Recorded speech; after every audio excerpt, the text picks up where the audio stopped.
बिस्मिल्लाहिर्रहमानिर्रहीम। अस्सलाम वालेकुम। उम्मीद करता हूँ आप सब खैरियत से होंगे। अल्लाह ताला हमेशा आपको अपने हिफ्ज़ व अमान में रखे।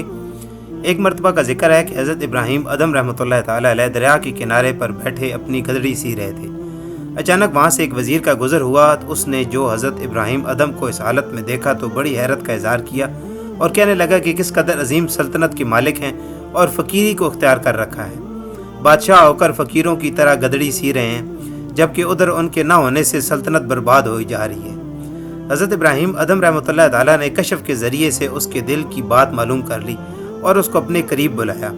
वो वज़ीर आपके करीब आया तो आपने उससे फरमाया, तूने अपनी समझ के मुताबिक बात की है।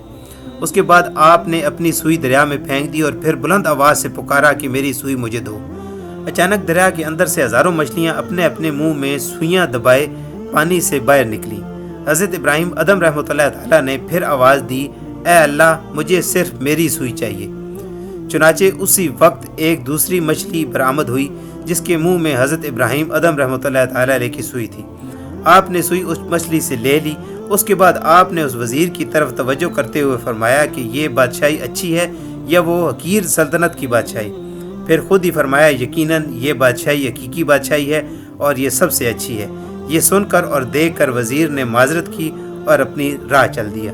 अल्लाह ताला इन पर अपनी रहमत और बरकतें नाजिल फरमाए और इनके सदक़े हमारी बेहिसाब मग़फ़िरत और बख्शिश फरमाए।